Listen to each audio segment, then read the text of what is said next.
Assalamualaikum warahmatullahi wabarakatuh. Bismillahirrahmanirrahim.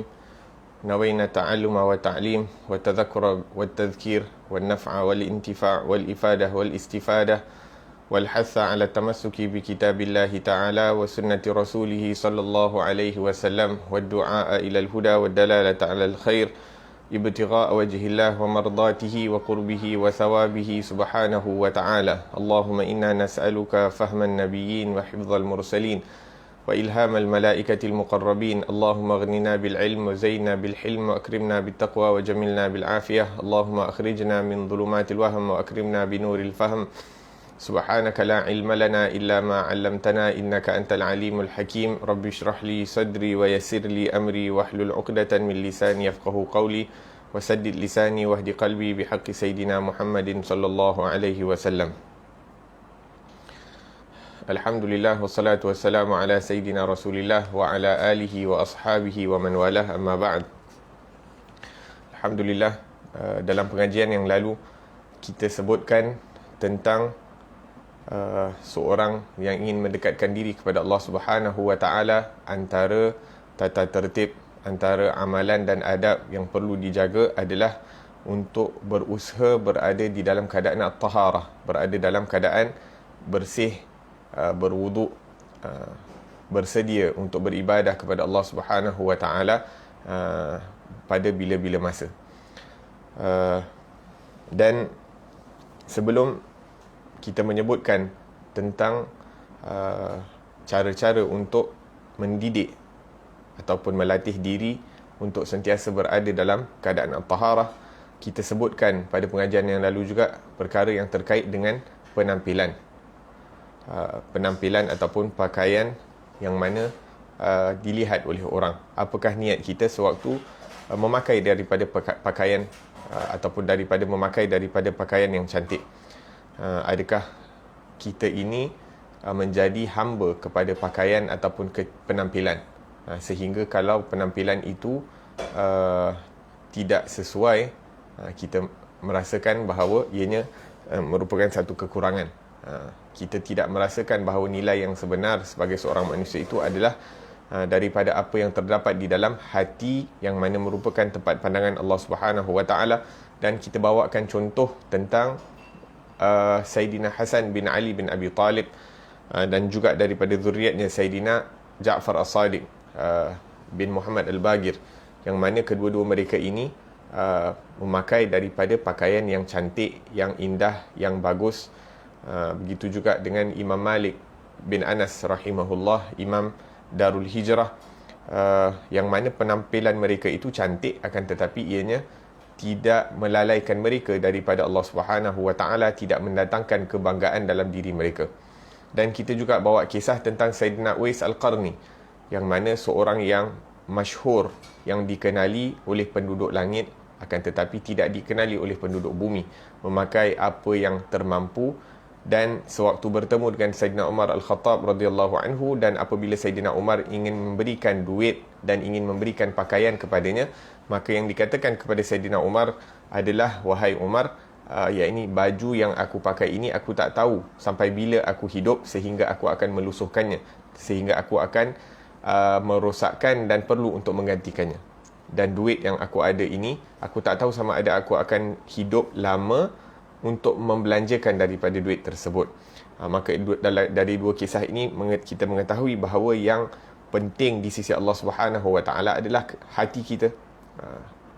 Dan adapun daripada luaran ini, kalau mudah untuk kita berpakaian yang cantik dan senonoh dan sebagainya seperti yang dikehendaki oleh Allah Subhanahu wa taala dan Rasul sallallahu alaihi wasallam, maka kita pakai dengan pakaian yang cantik. Akan tetapi pada waktu yang sama bukanlah dalam keadaan membazir, bukan dalam keadaan kita menunjuk-nunjuk ataupun riak kepada manusia. Kemudian kita sebutkan tentang bagaimana seorang murid, seorang yang ingin mendekatkan diri kepada Allah Subhanahu wa taala, seorang yang ingin menuju kepada Allah ataupun mempersiapkan diri untuk negeri akhirat, perlu untuk mempunyai disiplin. Seorang murid perlu ada disiplin, dan antara disiplin untuk sentiasa berada dalam keadaan wuduk itu, antaranya adalah untuk mengurangkan makanan. Dan kita sebutkan tentang Imam Malik, bagaimana beliau mampu untuk hanya makan satu hari sekali, dan kerana dia makan satu hari sekali, maka keperluan dia untuk menunaikan hajat ataupun qada hajat itu juga sekali satu hari. Dan kita sebutkan bahawa Imam Malik bin Anas itu, dia kalau nak qada hajah, nak buang air kecil atau besar, dia akan keluar daripada kawasan Al-Madinah ataupun Madinatul Qadim, kawasan Madinah yang lama, yang mana kawasan Madinah yang lama itu kurang lebih saiz Masjid Madinah yang baru sekarang ni, setelah diperluaskan, setelah dibesarkan.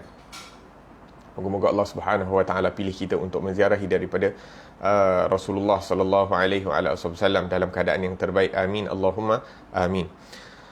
Dan dibawakan juga, kita sebutkan tentang kisah bagaimana sewaktu Imam Malik itu meriwayatkan hadis Rasulullah sallallahu alaihi wasallam, walaupun dipatuk ataupun disengat oleh kalajengking, beliau mampu untuk menahan dirinya agar tidak bergerak, agar tidak memutuskan ataupun memotong dari periwayatan hadis Nabi sallallahu alaihi wasallam kerana mengagungkan Rasulullah.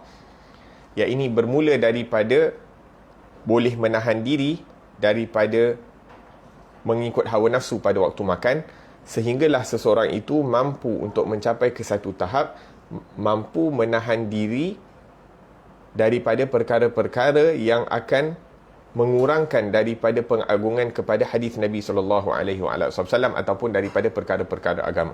Maksudnya daripada adat kebiasaan kita, kalau kita mampu untuk menahan hawa nafsu, antaranya adalah makan. Dan selepas ini kita akan bahaskan tentang tidur dan juga percakapan. Maka apabila seseorang itu mampu untuk mengawal dirinya, mendisiplinkan dirinya untuk mengawal daripada makan, yang mana ianya akan mengakibatkan kurang daripada keperluan dia untuk pergi ke tandas dan sebagainya, dan disebabkan dia kurang pergi tandas, maka mudah lagi untuk dia berada dalam keadaan wuduk dalam keadaan yang lebih lama. Naam. Jadi apabila kita dapat kawal daripada perkara-perkara yang biasa, maka penghujungnya itu kita akan sampai insya-Allah taala dalam mengawal daripada perkara-perkara yang diperintahkan oleh Allah Subhanahu Wa Taala, seperti yang disabdakan oleh Rasulullah sallallahu alaihi wasallam, la yu'minu ahadukum hatta yakuna hawahu taba'an lima jitu bih. Tidak sempurna iman seseorang daripada kamu sehingga hawa nafsunya itu mampu dididik sesuai dengan apa yang aku bawa. Apa yang dikehendaki oleh Allah dan Rasul sallallahu alaihi wasallam, kita berjaya untuk menahan hawa nafsu ini sehingga dia mampu untuk mengikuti apa yang dikehendaki oleh Allah dan Rasul sallallahu alaihi wasallam. Mungkin ada yang mengatakan bahawa ini kisah zaman dulu, zaman as-sahabah, zaman at-tabi'in, zaman tabi'in, zaman Imam Malik, yang ini berada dalam kurun kedua, kurun kedua dan sebagainya. Maka saya membawakan satu kisah tentang seorang yang meninggal dunia pada 21st century ini, maksudnya tak berapa lama yang lalu beliau meninggal dunia, kurang lebih meninggal dunia pada tahun 2000, sekitar 2000. Satu Habib Ali bin Abdurrahman Al-Jufri mengkisahkan tentang gurunya sewaktu dia berumur 16 tahun dan berkhidmat kepada guru ini, iaitu Al-Habib Abdul Qadir bin Muhammad As-Sagaf rahimahullah wa nafa'ana bih. Satu kali Habib Ali Al-Jufri ini bersama dengan Habib Abdul Qadir, maka mereka keluar untuk menghadiri daripada salah satu majlis. Jadi bila selesai majlis, Habib Abdul Qadir masuk ke dalam kereta, maka datang salah seorang untuk mendekati daripada Habib Abdul Qadir untuk memohon daripada doa dan sebagainya. Jadi bila selepas mohon daripada doa, kemudian orang tu tutup balik pintu. Dan tak lama kemudian orang tu seakan-akan tak habis lagi, nak macam ada lagi benda nak dikatakan kepada Syekh Al-Habib Abdul Qadir, maka diturunkan cerminnya itu. Maka orang tu pun cakap beberapa lama. Jadi bila dia cakap, bila dah habis, Habib pun doakan untuk orang tu, kemudian orang tu pun pergilah. Jadi setelah beberapa lama, sehingga seakan-akan kereta tu dah tidak kelihatan ataupun mungkin dah berada agak jauh daripada orang tersebut, maka Habib Abdul Qadir mengatakan kepada pemandu tadi, driver, berhenti. Allahumma salli ala Muhammad. Jadi bila driver tu berhenti, Habib pun mengatakan, syuf ya Ali, iaitu Habib Ali Al-Jufri, tengok tangan aku. Jadi bila Habib Ali Al-Jufri turun dan melihat kepada tangan Habib Abdul Qadir bin Ahmad As-Saggaf, melihat bahawa tangannya itu tersepit. Jadi Habib Ali Jufri bertanya, ataupun ditanyakan kepada Habib Abdul Qadir, wahai Habib, kenapa kau tak bagi tahu daripada awal? Kerana apa? Kerana tangan tu dah tersepit sekian lama daripada awal tadi. Maksudnya daripada mula orang tu berjumpa, dia buka pintu, bercakap dengan Habib, kemudian ditutup pintu tersebut. Lepas tu dia datang pula bercakap dekat tingkap. Dan selama itu Habib menahan daripada kesakitan dan tidak menunjukkan kesakitannya itu pada orang yang sedang dia bercakap, sehinggalah orang tu habis bercakap dan sehinggalah orang tu dah tidak kelihatan daripada kereta dan sebagainya, barulah disuruh untuk buka. Jadi apabila ditanya, maka dikatakan kepada Habib Ali Al-Jufri ini, aku tak mahu yakni buat orang itu tersinggung. La ilaha illallah, aku tak mahu buat orang itu tersinggung. Maka seperti mana kisah Imam Malik bin Anas itu, menjaga daripada kehormatan, keagungan meriwayatkan hadis Nabi SAW.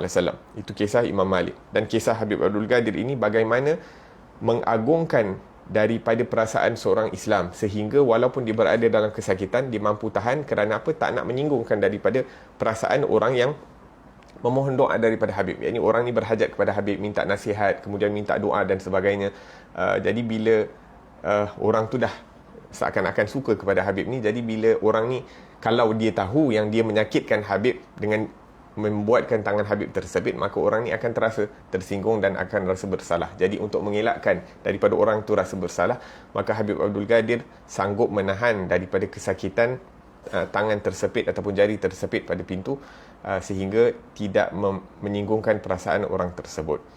Ini nak menunjukkan apabila seseorang itu telah berjaya mendisiplinkan diri daripada perkara-perkara yang biasa, maka dia akan mampu untuk menahan nafsu dia itu, sehingga dia mampu untuk melakukan perkara-perkara yang disukai oleh Allah Subhanahu Wa Taala. Antaranya adalah dengan menggembirakan hati orang Islam, ataupun tidak mendatangkan kesedihan ataupun kesusahan pada hati mereka.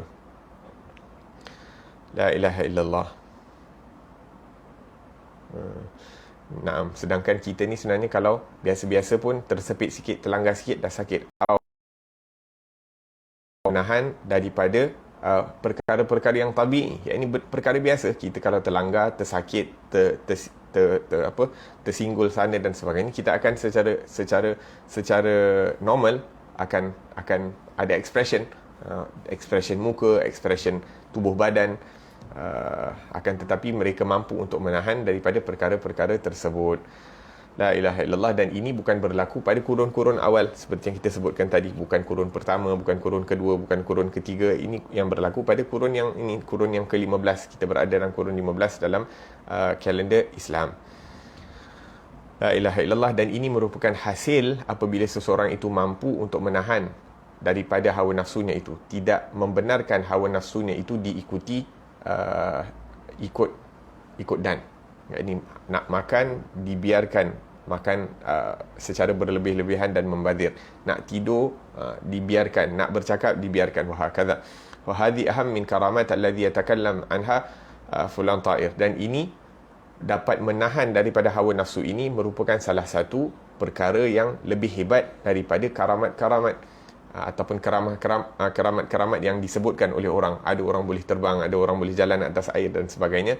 Walaupun ianya perkara yang benar dan kita percaya dan beriman atas kebenaran karamah para kekasih Allah Subhanahu Wa Taala, dan Allah Subhanahu Wa Taala berikan kepada sesiapa yang dikehendaki daripada orang-orang saleh. Akan tetapi ini merupakan hakikat kemuliaan, hakikat karamah. Ini merupakan hakikat karamah, dan tadi itu merupakan gambaran dari karamah. Yang ini dapat berjalan atas air, dapat terbang dan sebagainya, itu merupakan gambaran dari karamah. Akan tetapi hakikat daripada kemuliaan adalah apabila seseorang itu mampu untuk menahan daripada hawa nafsunya, dapat iaitu membebaskan dirinya daripada terkawal daripada nafsunya sendiri. La ilaha illallah, sehingga bukan dia dikawal oleh nafsu, tapi dia yang mengawal daripada nafsunya. La ilaha illallah. Naam. Jadi kenapa kita bawa kisah-kisah ini? Kita bawa kisah-kisah ini kerana daripada permulaan majlis tadi ataupun pada permulaan perbincangan kita sebutkan bagaimana seseorang itu mampu untuk sentiasa menjaga daripada wuduk, dan antara cara untuk menjaga daripada wuduk ataupun sentiasa berada dalam keadaan taharah bersih adalah dengan menjaga daripada makan ataupun mempunyai disiplin sewaktu makan. Dan ini merupakan permulaan daripada perjalanan kita untuk menuju kepada Allah Subhanahu Wa Taala, yang mana kalau kita melakukan berusaha daripada perkara yang simple ini, daripada perkara yang basic, insya-Allah kita akan sampai pada penghujungnya. Walaupun pada mulanya susahlah nak ambil wuduk setiap kali kita batal wuduk, susahlah nak ambil wuduk setiap kali kita keluar daripada tandas dan sebagainya. Sedangkan kalau kita tengok kisah orang zaman dahulu, yakni kalau mereka nak ambil wuduk, sentiasa nak memperbaharui daripada wuduk mereka, bukan satu perkara yang mudah. Kita ni alhamdulillah, kalau kita keluar daripada tandas tu, iaitu tab tu dah ada kat situ. Tak sampai 1 minit dah sampai, tak sampai beberapa saat kita dah sampai dekat tab untuk kita nak ambil wuduk. Orang zaman dulu kena perigi-perigi, kena masukkan timba ke dalam perigi dan angkat dan sebagainya. Betapa susah dan mujahadah yang mereka perlu lalui, akan tetapi masih lagi mereka muwadhib, yakni sentiasa berterusan dalam menjaga daripada wuduk mereka. Alhamdulillah kita berada dalam kemudahan, tak perlu untuk bersusah payah, cuma bersusah payah untuk melawan daripada nafsu kita ini. Setiap kali kita batal wuduk, kita perbaharui daripada wuduk tersebut. Maka dengan berusaha untuk melawan daripada kemalasan nafsu kita ini, insya-Allah kita akan sampai pada hakikat kemuliaan di sisi Allah Subhanahu Wa Taala.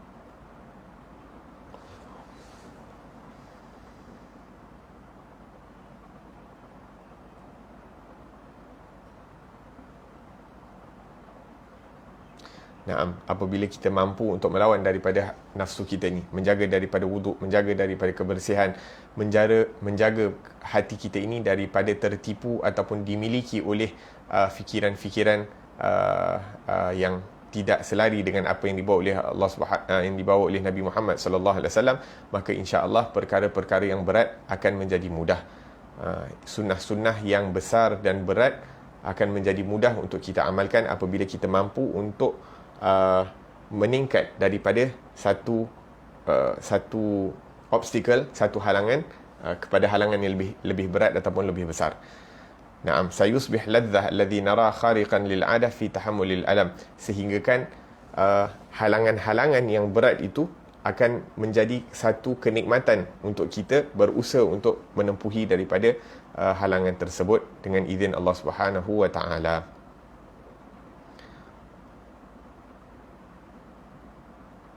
Naam. Dan Allah Subhanahu Wa Taala tidak menciptakan hawa nafsu itu melainkan untuk memuliakan kita. Kerana apa? Kerana para malaikat mereka tidak mempunyai nafsu. Akan tetapi Allah Subhanahu Wa Taala menciptakan kita nafsu ini untuk memuliakan kita. Apabila kita mampu untuk mengawal dan mendidik, mendisiplinkan daripada hawa nafsu itu, maka di situ akan terletaknya kemuliaan seorang manusia, dan dia akan meningkat daripada satu darjat ke darjat yang lebih tinggi dengan izin daripada Allah Subhanahu Wa Taala. La ilaha illallah. Naam. Dan apabila kita melihat daripada firman Allah Subhanahu Wa Taala, la yukallifullahu nafsan illa wus'aha, Allah Subhanahu Wa Taala tidak akan mempertanggungjawabkan, tidak akan memberatkan ke atas seseorang itu kecuali apa yang dia mampu untuk lakukan. Akan tetapi sebahagian manusia memahami daripada ayat ini terbalik. Ayat ini bila dia rasa dia tak mampu, maksudnya Allah takkan wajibkan ke atas dia benda yang dia tidak mampu. Akan tetapi maksud yang sepatutnya difahami daripada ayat ini adalah apabila Allah Subhanahu Wa Taala telah mewajibkan sesuatu ke atas kita, maka pada hakikatnya Allah Maha mengetahui bahawa kita ada kemampuan untuk melakukan daripada perkara tersebut. Walaupun secara secara zahir ayat itu mengatakan la yukallifullahu nafsan illa wus'aha, Allah tidak akan membebankan seseorang itu kecuali mengikut kemampuannya. Tapi yang dimaksudkan, yang perlu difahami daripada ayat, apabila Allah Subhanahu wa taala telah membebankan kita dengan sesuatu kewajipan ataupun suatu perintah dan larangan, maksudnya ianya berada dalam kemampuan kita untuk melakukan daripada perintah dan meninggalkan daripada larangan tersebut dengan izin daripada Allah Subhanahu wa taala. Naam. Itu kurang lebih perkara yang terkait daripada daripada pemakanan.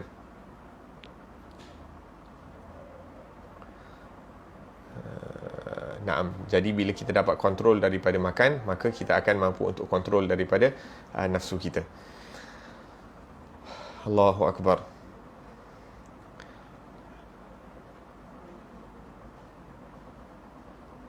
Naam. Jadi kita mengatakan bahawa cara untuk iaitu mempunyai disiplin secara zahir itu ada hubungan dengan memberikan cahaya ke dalam hati kita, iaitu mempunyai disiplin luaran memberi kesan kepada penerangan daripada hati seseorang, dan kebersihan hati seseorang itu juga mempunyai kesan untuk mendisiplinkan daripada kita punya luaran ataupun perkara-perkara kebiasaan yang berlaku di luar. Antaranya apabila hati itu bersih, mudah untuk kita mengurangkan daripada makan. Apabila hati itu bersih, bercahaya, maka mudah untuk kita mengurangkan daripada tidur. Dan apabila hati itu bersih, mudah untuk kita mengurangkan daripada perkataan. Kana asyakhuna, yakni guru-guru kami mengatakan anna taqallul min at-ta'am wa an-nawm wal kalam la yanbaghi an yakuna duf'atan wahidah. Akan tetapi bila kita nak kurangkan daripada makan, minum dan tidur ini, jangan kita lakukan secara abrupt, iaitu secara yakni terus banyak-banyak sekaligus. Akan tetapi kita kurangkan sedikit demi sedikit, baik daripada makanan, baik daripada minuman. Tak masuk akal untuk kita nak berubah dalam masa satu hari, dalam satu hari satu malam. Sayahsul indaka al-ikhtilal, at-tadayyun la yakunu hakadha. Mengamalkan daripada perkara-perkara agama ni bukan dengan cara itu. Dalam hadis disebutkan inna hadzal din matinun, sesungguhnya agama ini adalah agama yang kuat. Fa'awghilu fihi birifqin, maka masuklah ke dalam agama itu dengan berlemah lembut. Fa innal mumbatta la ardan qata' wa la dhahran abqa, kerana orang yang tidak berlemah lembut dalam melakukan perkara tersebut, maka dia tak akan pergi ke mana-mana. Pada hakikatnya dia tidak akan ke mana-mana. La ilaha illallah. Dia yang memenatkan diri dia. Jadi apakah latihan yang perlu untuk kita lakukan? Contohnya untuk mengurangkan daripada makan adalah dengan kita berpuasa. Untuk mengurangkan daripada makan adalah dengan berpuasa. Wa indas siyam na'tadil natawassat fil iftar. Apabila kita berpuasa, kita berbuka dengan keadaan sederhana. Wa naktafi biwajibatain. Cukup kita makan sewaktu berbuka dan sewaktu iftar. Kita pasang niat, insya-Allah Ramadan tahun ni kita makan bila berbuka puasa dan bila sahur sahaja. Kalau kita boleh cut moreh, kita cut moreh. La ilaha illallah. Maksudnya kita makan, buka puasa perlu makan apa yang perlu dimakan, ataupun mungkin kita buka puasa makan sikit ringan, kemudian lepas sembahyang maghrib baru kita makan berat, tapi cukup, khalas, lepas tu kita makan sahur. Tak perlu nak ada moreh pula. Wa nukhaffif ashkal alwan allati bainahuma hadhihi wahidah. Dan kita kurangkan daripada kepelbagaian makanan. Kadang-kadang bila kita ada banyak sangat makanan, semua kita nak try. Jadi bila untuk nak mendidik, mendisiplinkan jiwa ni untuk kurangkan makan, kita kurangkan kepelbagaian.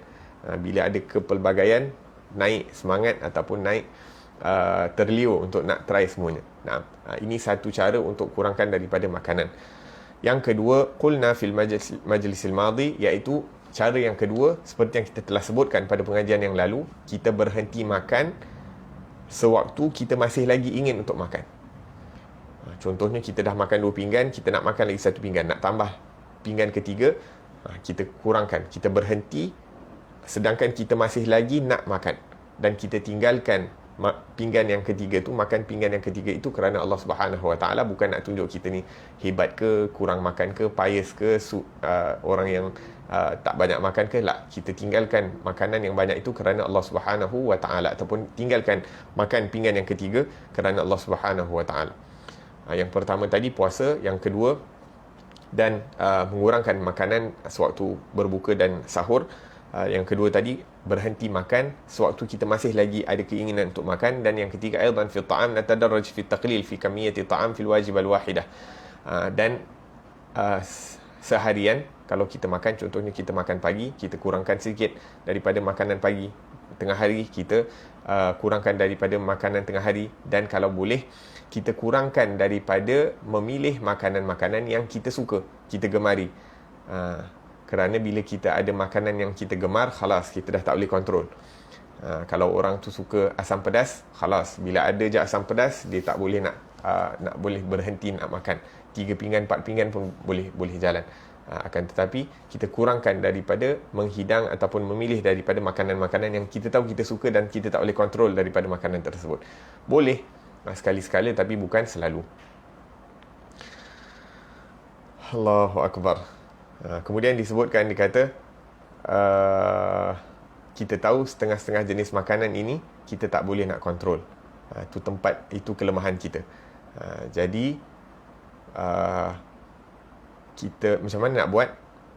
Fi hadhil hala ibda bi shay'in ghayra mu'tadah annaka tashtahi ij'alhu ya'khudh nasibahu awalan min batni idza bada'ta ta'kul ma tashtahi fi dakhil. Naam. Jadi kadang-kadang bagaimana nak kontrol keinginan makan kita, nafsu kita, iaitu bila kita mula makan, tengah lapar ni kan, tengah lapar, semua benda kita nak makan. So kita mulakan dengan makanan yang paling kita suka, kita gemari. Kita mulakan makan dengan perkara yang kita gemari. Jadi bila kita dah habis contoh 1 pinggan, maka nafsu tu untuk nak makan banyak dah kurang, sebab perut tu dah kenyang sikit. Perut tu dah kenyang sikit. Jadi bila perut tu dah kenyang sikit, barulah makanan-makanan yang kurang kita gemari tu kita mampu untuk nak tahan daripada memakannya. Sebab apa? Sebab kita dah masukkan yang paling kita suka. Jadi bila dah masukkan yang paling kita suka, jadi yang kurang kita suka tu mungkin kita mampu untuk menahan diri daripada memakan daripada perkara tersebut. La ilaha illallah. Itu perkara yang terkait dengan makanan. Untuk nak kontrol, kita sebutkan biasakan diri untuk berpuasa, biasakan diri untuk bangun pada masa yang kita masih lagi ingin makan, dan yang ketiga, kita kurangkan makanan kita. Setiap kali kita makan tu kita cuba untuk kurangkan. Dan kalau kita tahu kita ada kelemahan bila tengok makanan, sesuatu makanan apabila dihidangkan, maka kita terus makan makanan yang kita suka. Jadi bila dah kurang keinginan untuk makan, maksudnya perut tu dah diisi, maka mudah untuk kita nak tinggal daripada perkara-perkara yang kurang kita suka. Itu daripada makanan. Kemudian bagaimana nak melatih diri untuk kurangkan tidur? Macam mana nak latih diri untuk kurangkan tidur? Okey, berapa lama kita tidur satu hari semalam? Kita kena disiplinkan diri. Kita nak menuju kepada Allah Subhanahu Wa Taala. Kita nak bermuamalah, nak berjual beli dengan Allah, nak mengambil keuntungan dengan umur kita, nak berjual beli dengan nafas yang masih ada berbaki pada diri kita ni. Seorang yang tidak tahu tidak mengambil kisah berapa lama dia bangun, berapa lama dia tidur, ni bukan orang yang ingin mendekatkan diri kepada Allah Subhanahu Wa Taala. La ilaha illallah. Katalah pada permulaan kita tidur satu hari 8 jam. Kita tidur satu hari 8 jam. Ada orang yang tidur lebih daripada 8 jam? Kalau ada orang yang tidur lebih daripada 8 jam ni dah bukan perkara yang normal. Dah luar biasa. Seorang manusia tu kalau dia tidur 8 jam, ada benda yang tak betul. Apatah lagi orang Islam. Orang Islam kalau tidur lebih daripada 8 jam. Apatah lagi orang yang ingin mendekatkan diri kepada Allah Subhanahu Wa Taala, patutnya dia kurangkan daripada tidur. Tapi katalah kita mulakan, katalah kita set 8 jam. So kalau kita dah set, kita akan tidur satu hari 8 jam. Katalah kita dah biasa malam tidur beberapa jam, siang hari pun kita akan tidur juga. Qailulah. Qailulah, katalah kita punya qailulah 1 jam, jadi malam kita boleh tidur sebanyak 7 jam. Naam. Jadi kita train diri kita selama sebulan ataupun 2 bulan, jangan lebih daripada 8 jam. Jangan kita tidur lebih daripada 8 jam. Sehingga diri kita ni dah menyesuaikan diri. dan rasa dah cukup. 8 jam tu dah lebih daripada cukup. Dan kerana apa? Kerana apabila seseorang tidur lebih daripada 8 jam, kadang-kadang ia akan menyebabkan diri ni menjadi lemah. Menjadi lemah, menjadi malas, tidak bersemangat, adamul himmah. Akan tetapi bila diri kita ni dah mempunyai sistem, dah mempunyai program, dah mempunyai aturan, dah ada jadual, maka 8 jam tu akan rasa cukup. Laisa fiha thaman sa'at wa rubu'. Jangan pula kita tak apa, satu hari kita lebihkan sikit 15 minit, satu hari kita lebihkan sikit setengah jam lah. Kalau kita dah set 8 jam, kita cuba untuk set 8 jam. Dah cukup sebulan, 2 bulan, badan kita dah okey dengan 8 jam, maka kita boleh cuba kurangkan 15 minit. Jadi tidur 7 jam 45 minit. Sama ada kita kurangkan tidur di waktu malam ataupun kita kurangkan tidur di waktu siang. Ataupun kalau kita tak tidur di waktu siang langsung, maka 7 jam 45 minit atau 8 jam itu boleh dijadikan pada waktu malam. Sama juga kita train sampai badan dah biasa. Kemudian kalau kita lepas 2-3 bulan badan dah sesuai dengan tidur 7 jam 45 minit, barulah kita kurangkan. Tapi kita kurangkan sampailah mungkin kita sampai pada tidur satu hari semalam, dalam 24 jam tu kita tidur hanya 6 jam. Kita hanya tidur 6 jam. Tapi bila kita dah tidur 6 jam ataupun sewaktu kita mengurangkan daripada tidur kita, kita perlu pastikan apa yang kita lakukan sepanjang hari itu adalah perkara-perkara yang bermanfaat. Jangan pula kita kurangkan tidur, kemudian kita lakukan perkara-perkara yang tak bermanfaat. La ilaha illallah. Perlu ada tugasan seharian. Kita ada plan, kita nak mengaji Al-Quran, kita nak baca kitab, nak mutalaah kitab, hadir majlis zikir, hadir majlis ilmu, nak sembahyang berjemaah di awal waktu, untuk kaum lelaki di masjid, untuk kaum wanita di rumah, kalau boleh kaum wanita pun sembahyang berjemaah dengan ahli keluarga dan sebagainya. Kalau ada anak lelaki yang dah mumayyiz ataupun dah baligh, boleh jadikan dia imam dan sebagainya. Maka sudah ada tertib harian. Kita dah ada tertib harian tanpa membuang masa. Bukan kita tidur kurang tapi kita waktu yang lebih sewaktu kita berjaga tu dibuang masa ataupun dilengah-lengahkan masa. Sekarang ni, zaman sekarang, anak-anak muda fikir macam mana nak buang masa. Jom kita macam nak kill the time. Kita cakap macam mana kita nak spend the time tu supaya ia berlalu dengan cepat. La ilaha illallah. Kita tidak diciptakan untuk membuang masa ataupun untuk jadikan masa itu berjalan dengan cepat. Kita ditugaskan, diciptakan oleh Allah Subhanahu wa taala, wa ma khalaqtul jinna wal insa illa liya'budun, untuk mengimarahkan waktu itu dalam ketaatan kepada Allah Subhanahu wa taala, untuk manfaatkan waktu itu supaya kita mendapat ganjaran dan anugerah daripada Allah Subhanahu wa taala, sama ada dengan berzikir ataupun berfikir tentang kebesaran Allah Subhanahu wa taala, ataupun mengajak manusia kepada Allah Subhanahu wa taala, ataupun memberi apa-apa jenis manfaat dan pertolongan kepada hamba-hamba Allah Subhanahu wa taala. Jadi kalau kita berjaya untuk memenuhkan masa kita ini, mempunyai timetable sepanjang hari, maka kita akan mampu untuk menetapkan waktu kita tidur. Yang kita dah ada timetable sepanjang hari, maka kita mudah untuk nak mempunyai timetable tidur. Lakin idza tarakta al-yaqadhah sabah lala, akan tetapi kalau kita biarkan waktu kita berjaga itu, waktu kita tak tidur, melakukan apa sahaja yang dikehendaki, maka waktu nak tidur pun kita tak mampu untuk nak tetapkan. Sebab waktu yang kita tak tidur tu kita buat apa suka. So kadang-kadang sekejap buat macam ni, sekejap buat macam tu, jadi tak ada sistem. Dabatta waqtaka fil yaqadhah tash'ur annaka muhtaj ila taqlilin naum. Jadi apabila kita mampu untuk nak set kita punya timetable harian, bila kita ada timetable harian, maka kita akan mula rasa bahawa kita ni sebenarnya tak ada banyak masa. Kerana apa? Setiap masa itu digunakan dengan perkara yang berfaedah, sehingga kan bila kita tidur pun kita rasa macam banyak lagi benda yang boleh buat. Sebab apa? Kita tahu setiap hari tu ada benda manfaat yang kita lakukan, sehingga kalau boleh dikurangkan tidur tu, kita akan kurangkan. Tapi bila tak ada tugas, tak ada tugasan, tak ada kerja yang bermanfaat yang kita lakukan, sama ada belajar ataupun mengajar dan sebagainya, ataupun melakukan perkara-perkara seharian yang mendatangkan manfaat, maka kita khalas membazir waktu berjaga pun kita membazir, waktu tidur pun Bila-bila rasa nak bangun, bangun. Bila-bila rasa nak tidur, kita tidur. La ilaha illallah. Akan tetapi jangan sampai pula kita tertipu. Sekarang ni kita dengar macam kita kena kurangkan tidur dan sebagainya. Tiba-tiba kita terus habis. Ustaz dah cakap kita kena kurang tidur. Malam ni aku nak tidur 2 jam sahaja. Ini bukan cara untuk kita berubah. Agama tak suruh kita berubah dengan keadaan abrupt, iaitu dengan ini sekaligus. Ini kita tadarruj, ini sedikit demi sedikit kita latih diri kita, baik daripada makan seperti yang kita sebutkan tadi, dan baik juga daripada segi tidur. Kurangkan tidur itu sedikit demi sedikit sehingga kita mampu untuk istiqamah dalam melakukan perkara tersebut. Jadi kita dah sebutkan tentang makanan, bagaimana nak kurangkan makan, bagaimana nak melatih diri dan mendisiplinkan diri untuk kurangkan makan dan kurangkan tidur. Jadi sekarang ni bagaimana nak kurangkan daripada berkata-kata, bercakap. La ilaha illallah. Ini perkara yang bukan mudah untuk nak kurangkan. Dan benda ni yang paling penting. Ini mungkin kurangkan tidur dan kurangkan makan tu tidak sepenting daripada kurangkan bercakap. Kadang-kadang orang makan bagus, makan banyak, tidur banyak, tapi dia tak pandai jaga lidah dia.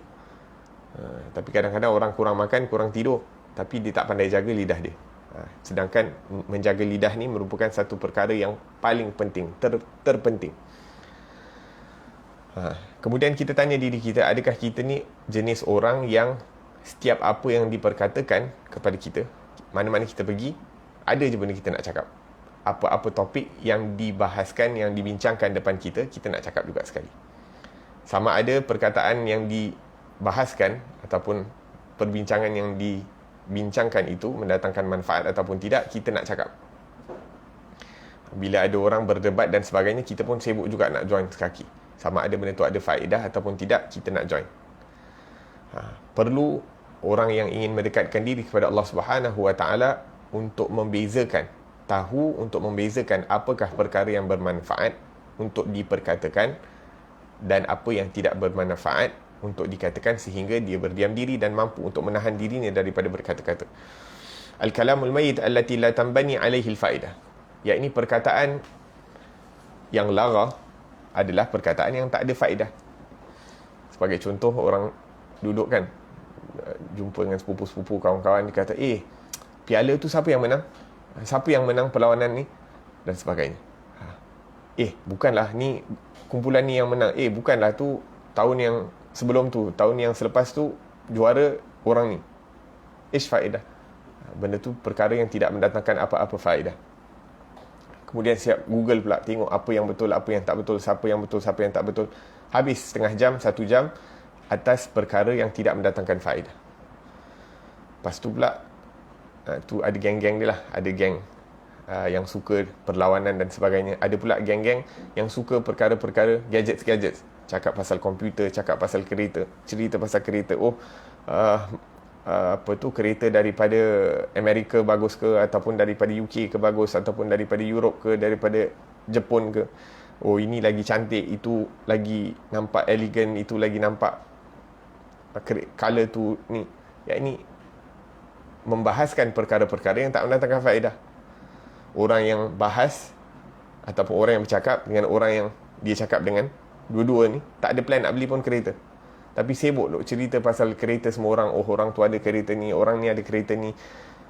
Bukan hanya kereta je, dia siap tahu nombor plate orang tu apa. La ilaha illallah. Kereta orang tu kala apa. Bahkan dia kenal orang dengan kereta dia. La ilaha illallah. Ni kereta si fulan, tu kereta si fulan, dan sebagainya. At the end of the day, dia tak beli pun, tak mampu pun nak beli, tapi dia sibuk dengan kereta orang. Sibuk membazir masa 1 jam, 2 jam, 3 jam hanya pasal kereta, yang mana tak mendatangkan apa-apa faedah untuk dia. Kalau dia bertanyakan tentang kereta itu atas niat memang nak beli kereta, nak tahu model mana yang lebih tahan, kereta mana yang lebih murah maintenance dan sebagainya, maka boleh untuk adakan perbincangan seperti itu, kerana memang dia nak beli. Adapun cakap panjang-panjang, tak ada niat nak beli, duit pun tak ada, Walau 10 tahun akan datang dia mampu untuk nak beli kereta tu, khalas, tak perlu untuk nak membahaskan ataupun membazir masa atas perkara yang tak ada faedah. Disebutkan bahawa ada satu orang ni, dia berjumpa dengan satu syekh tengah mengajar, kemudian dia cakap, ya syekh, apa warna kambing yang Allah tebuskan untuk Nabi Ismail? Iaitu bila Allah perintahkan Nabi Ibrahim untuk sembelih Nabi Ismail, iaitu kambing yang ditebuskan oleh Allah tu, kambing tu kala apa? La ilaha illallah. Apa faedah dia tanya? Apa tujuan dia tanya soalan tu? Adakah dia nak kalakan kambing yang dia ada, mungkin dengan kala tu, kalau dia tahu kala apa? Syuf. Jadi kita kena tahu apa persoalan, apa percakapan, apa perkataan-perkataan yang bermanfaat dan apa yang tidak bermanfaat, sehingga kita mampu untuk membezakan daripada kedua-duanya, dan kita mampu untuk menahan dan mendisiplinkan diri kita ini supaya kita tidak join sekali atas perkara-perkara yang tidak ada kepentingan. La ilaha illallah. Jadi bila kita tahu perkara itu tak ada faedah, jadi tak perlu nak join. Dan kalau kita tahu perkataan yang kita nak cakap tu tidak menyampaikan apa-apa message, ataupun orang lain tak dapat faedah, tidak dapat belajar sesuatu daripada apa yang disampaikan itu, maka tak perlu untuk nak dikatakan. Jadi bila kita nak cakap, sama ada kita cakap tu agar supaya orang dapat belajar, ataupun kita bercakap tu untuk kita mendapatkan maklumat ataupun ilmu, ataupun mendatangkan apa-apa faedah kepada orang yang mendengar, maka itu ada faedah, ada point untuk nak cakap. Tapi ada pun selain itu, seorang yang ingin mendekatkan diri kepada Allah Subhanahu Wa Taala, maka tak ada keperluan untuk nak bercakap daripada perkara-perkara yang tidak penting. Laisa ladaihi fudulul kalam. Orang yang ingin mendekatkan diri kepada Allah Subhanahu Wa Taala itu tidak fudul, tidak bercakap dengan perkara-perkara yang tidak penting. La ilaha illallah. Sahibul fadl yatarafa' anil fudul. Kata Sayyidil Habib Umar bin Muhammad bin Salim bin Hafidh, orang yang ada kemuliaan, ada keistimewaan ini, mereka itu menjauhkan diri daripada perkara-perkara yang fudul, perkara-perkara yang tidak ada keistimewaan. Dan semakin orang itu meningkat darjatnya di sisi Allah Subhanahu Wa Taala, semakin bersih hatinya, maka semakin kurang perkataannya. Allah. Sehingga kan perkataan yang keluar daripada mulutnya itu hanya yang bernilai, yang berharga, yang bermanfaat. Sehingga dia mampu untuk menyampaikan sesuatu perkara yang bermanfaat itu dengan perkataan yang sedikit. Hatta al-faqir, hatta kita zaman sekarang ni nak cakap benda yang bermanfaat tu perlu untuk panjang, tak mampu untuk nak meringkaskan daripada perkataan. Allahu Akbar. Akan tetapi kalau kita baca syama'il Rasulullah sallallahu alaihi wasallam, disebutkan kana sallallahu alaihi wasallam idza arada jalisahu an yu'idda kalamahu la'addahu. Apabila orang yang duduk bersama Rasulullah ingin mengira perkataan-perkataan yang keluar daripada mulut baginda sallallahu alaihi wasallam yang mulia itu, mereka mampu untuk kira. Bayangkan, apakah tugas Rasulullah sallallahu alaihi wasallam? Rasulullah diutuskan untuk menjadi rasul rahmah untuk sekalian alam. Bukan hanya untuk zaman Rasulullah, bahkan untuk setiap orang yang berada di zaman Rasulullah sallallahu alaihi wasallam. Bukan hanya untuk orang Arab, tapi untuk ajam. Bukan hanya untuk zaman Rasulullah, tapi untuk orang yang datang selepas itu. Selepas tabi'in sampai zaman sekarang ini, kita masih lagi mengambil faedah daripada setiap perkataan yang keluar daripada mulut Rasulullah sallallahu alaihi wasallam yang mulia. Kana sallallahu alaihi wasallam mualliman. Rasulullah itu seorang guru. Innama bu'ithtu mualliman sallallahu alaihi wasallam. Aku diutuskan untuk mengajar kepada manusia. Orang yang diutuskan untuk menjadi guru, orang yang diutuskan untuk menjadi da'i, mengajak manusia kepada Allah, yang menunjukkan manusia itu kepada Allah, yang menjadi hidayah, menjadi asbab hidayah, petunjuk kepada Allah Subhanahu Wa Taala. Sifatnya apa? Sifatnya itu apabila orang ingin mengira daripada perkataan yang keluar daripada mulut baginda sallallahu alaihi wasallam, maka mereka mampu untuk mengiranya. Tugas yang besar dapat dilakukan dengan perkataan yang sedikit dan ringkas. La ilaha illallah. Dan daripada perkataan sikit, akan tetapi bernilai yang keluar daripada mulut dan lidah Rasulullah sallallahu alaihi wasallam itu, maka telah datang daripada perkataan-perkataan yang mulia ini ilmu-ilmu yang banyak, ilmu-ilmu yang luas, yang mendalam. Berapa banyak cabang-cabang syariah yang dapat difahami dan diambil daripada perkataan baginda Rasulullah sallallahu alaihi wasallam. Berapa orang yang menjadi dai, yang mengajak manusia kepada Allah Subhanahu wa taala melalui perkataan-perkataan yang keluar daripada lidahnya Rasulullah sallallahu alaihi wasallam. Kalau kita tengok dalam Sahih Bukhari ataupun Sahih Muslim ataupun kitab-kitab hadis, kalau mungkin kita tak biasa daripada baca kitab-kitab hadis yang besar-besar, mungkin kita boleh tengok daripada kitab Riyadhus Salihin dan sebagainya. Hatta mungkin ada yang biasa tahu Fadilat Amal yang dikarang oleh Syekh Muhammad Zakaria Kandahlawi, ataupun buku taklim yang sering dibaca oleh ashab Jama'atut Tabligh. Yang kita akan tengok hadis-hadis yang disebutkan di situ semuanya hadis pendek-pendek. Jarang kita nampak hadis-hadis Rasulullah sallallahu alaihi wasallam itu lebih daripada 3 atau 4 baris. Kebiasaannya 2-3 baris, 4 baris. Jarang lebih daripada itu. Kenapa? Walaupun as-sahabah radhiyallahu anhum, para sahabat ini, mereka ini orang-orang yang kuat memori mereka untuk menghafal. Mereka ini orang-orang yang mencatat, menulis daripada hadisnya Rasulullah sallallahu alaihi wasallam. Akan tetapi jarang kita dapati hadis Rasulullah itu melebihi daripada 1 muka surat, melebihi daripada 2 atau 3 muka surat. Sehingga kan sebahagian daripada ahlul hadis, orang-orang yang tugas mereka itu untuk mempelajari dan untuk menilai hadis mana yang sahih, hadis mana yang kurang sahih dan sebagainya, ada di antara mereka yang menjadikan sebab hadis itu tidak sahih apabila hadis itu terlalu panjang, kerana itu bukan kebiasaannya Rasulullah sallallahu alaihi wasallam. Sehingga apabila hadis itu panjang, terlalu panjang, maka mereka seakan-akan menganggap ada kekurangan dalam hadis tersebut. Sama ada ada kekurangan dalam hadis tersebut, iaitu bukan kekurangan daripada Rasulullah sallallahu alaihi wasallam, tapi mereka risau takut kekurangan itu datang daripada perawi-perawi hadis. La ilaha illallah. Nak menunjukkan iaitu kebiasaan Rasulullah sallallahu alaihi wasallam ini, perkataannya hanyalah kalimat, iaitu beberapa kalimat, perkataan yang boleh, yang ringkas, yang boleh dikira. Dan ini menunjukkan cara Rasulullah mendidik as-sahabah. Cara Rasulullah sallallahu alaihi wasallam mendidik as-sahabah. La ilaha illallah. Naam. An yaj'alu alsinatahum min wara'i qulubihim. Rasulullah mendidik as-sahabah untuk menjadi satu orang yang lidah mereka itu berada di belakang akal fikiran mereka. Mereka berfikir dahulu baru mereka mengatakan sesuatu perkara. Dan ini hanya ada 2 je. Sama ada kita punya lidah dahulu baru akal fikiran kita, ataupun akal fikiran kita dahulu baru lidah kita. Tak ada yang ketiga.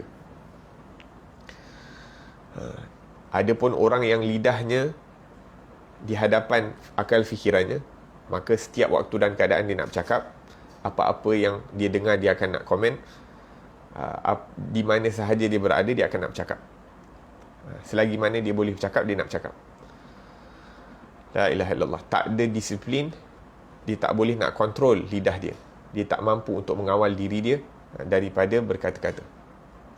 Yang mana orang ini akan rugi. Nabi SAW sebutkan dalam hadis, Allahumma salli ala Muhammad, kafa bil mar'i kadhiban an yuhaddith bi kulli ma yasma'. Cukup seseorang itu dianggap sebagai orang yang berdusta apabila dia mengatakan setiap perkara yang dia dengar. Apa-apa dia dengar, dia nak komen. Apa-apa dia dengar, dia nak cerita kepada orang lain. Allah Subhanahu wa taala berfirman dalam Al-Quran, qul lillati hiya ahsan. Katakanlah wahai Muhammad, wahai Rasulullah Muhammad sallallahu alaihi wasallam, yang ini berkatalah hanya yang terbaik. Naam. Man kana yu'minu billahi wal yawmil akhir falyaqul khairan aw liyasmut. Barang siapa yang beriman kepada Allah dan hari akhirat, hendaklah dia mengatakan perkara yang baik ataupun berdiam diri. Tahu nak membezakan apa yang baik, apa yang tak baik, apa yang bermanfaat, apa yang tidak bermanfaat. Akan tetapi orang yang menjadikan lidahnya itu belakang akal fikirannya, iaitu akal fikirannya yang memimpin daripada lidahnya, maka orang-orang seperti ini akan dapat meningkat darjatnya di sisi Allah Subhanahu wa taala. Dia mampu untuk menimbang, membezakan apa yang baik, apa yang tak baik sebelum dia nak mengucapkan sesuatu perkara. Dan apabila dia nak mengatakan sesuatu perkara, dia tahu apa sebab dia nak katakan perkara tersebut dan apa akibat yang akan berlaku apabila dia mengatakan perkara-perkara tersebut. Nah, disebutkan dalam riwayat bahawa sewaktu Rasulullah sallallahu alaihi wasallam Isra dan Mi'raj, sewaktu Nabi sallallahu alaihi wasallam diperjalankan untuk menghadap Allah Subhanahu wa taala pada malam Isra dan Mi'raj, maka Nabi sallallahu alaihi wasallam melihat satu pandangan, melihat satu perkara, iaitu Nabi sallallahu alaihi wasallam melihat seekor kerbau yang besar keluar daripada lubang yang kecil, dan kemudian kerbau yang besar ini cuba untuk kembali masuk ke dalam lubang yang kecil tersebut. Dan obviously tak bolehlah kerbau yang besar keluar daripada lubang yang kecil, masuk balik tak boleh. Maka Nabi SAW bertanya, "Mahadha?" Apa sebab ini berlaku? Maka dikatakan bahawa ini merupakan perumpamaan satu orang yang mengatakan sesuatu perkara, kemudian dia menyesal kerana mengatakan daripada perkara tersebut. Kalau boleh dia nak tarik balik daripada perkataan tersebut, maka dia ingin tarik balik, akan tetapi dah tak boleh nak tarik. Seperti perumpamaan yang dikatakan, paku tu kalau dah diketuk kat dinding, paku tu boleh dikeluarkan, tapi kesan tu masih ada dekat dinding. La ilaha illallah. Nah, jadi orang yang ingin mendekatkan diri kepada Allah Subhanahu wa taala, orang yang ingin menuju kepada Allah Subhanahu wa taala, perkataannya hanya revolve, hanya berada sama ada berzikir kepada Allah ataupun mengingatkan manusia kepada Allah Subhanahu wa taala dengan perkataan yang baik-baik ataupun yang bermanfaat, ataupun ilmu yang bermanfaat, ataupun dia belajar daripada orang lain, ataupun dia menunaikan hajat dunia dia. Yang mana kita untuk menunaikan hajat, nak berjual beli, nak beli barang, nak jual barang, nak tanya itu dan ini, perlu untuk menggunakan lidah kita. Jadi kita bila perlu untuk bercakap, kita bercakap. Adapun perkara-perkara selain daripada ini, tak ada keperluan untuk nak bercakap, khalas, tak perlu untuk nak bercakap.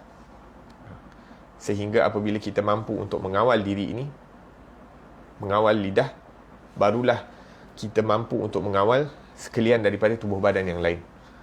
Disebutkan dalam hadis bahawa setiap hari anggota badan ini akan mengingatkan kepada lidah, "Wahai lidah, ittaqillah, takutlah Allah Subhanahu wa taala bagi pihak kami, kerana kami ini ikut apa yang kamu lakukan. In saluhta saluhna." Kalau kamu baik, kalau lidah ni baik, maka kami semua satu badan akan jadi baik. Wa in fasutta fasudna. Kalau kamu teruk, kata tubuh badan kepada lidah, kami juga akan mendapat balasan yang teruk kerana kamu. Berkata ahlul hikmah, dikata innallaha ja'ala ala kulli jarihatin baban wahidan. Allah Subhanahu wa taala menciptakan manusia ini ataupun menciptakan anggota tubuh badan manusia ini semuanya ada satu pintu. Akan tetapi dijadikan mulut manusia itu ada dua pintu. Apa pintu mulut? Lidah, gigi dan juga bibir. Jadi sebelum kita nak mengatakan sesuatu perkara tu, kita kena buka dua-dua pintu, iaitu kena buka bibir dan juga gigi kita, iaitu seakan-akan dia pintu yang menjaga supaya kita mampu untuk berfikir sebelum kita mengucapkan sesuatu perkara. Wa ja'ala laka lisanan wahidan wa udhunain. Dan Allah Subhanahu wa taala menjadikan ada satu lidah dan dua telinga supaya kita dapat mendengar lebih daripada kita bercakap. Allahu Akbar.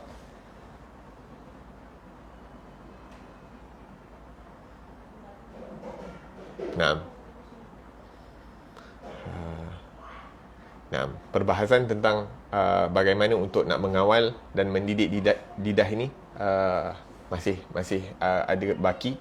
Akan tetapi kita berhenti dulu di sini. InsyaAllah kita akan sambung daripada perbahasan tentang bagaimana untuk membezakan apa yang baik dan apa yang buruk, bagaimana untuk mengawal lidah daripada mengatakan perkara-perkara, apa yang boleh dikatakan, apa yang tidak boleh dikatakan, dan bagaimana untuk nak bagaimana orang-orang dahulu berusaha, bermujahadah untuk melawan diri daripada mengatakan perkara-perkara yang tidak ada manfaat. Moga-moga Allah Subhanahu Wa Taala berikan kita kekuatan untuk mendidik nafsu kita ini agar supaya kita mampu untuk mengurangkan daripada percakapan, kita mampu untuk mengurangkan daripada tidur kita, sehingga setiap waktu yang kita berjaga itu digunakan dengan sebaik mungkin. Kita menggunakan setiap waktu yang diberikan oleh Allah Subhanahu Wa Taala itu dengan perkara yang mendatangkan manfaat buat kita di dunia dan akhirah.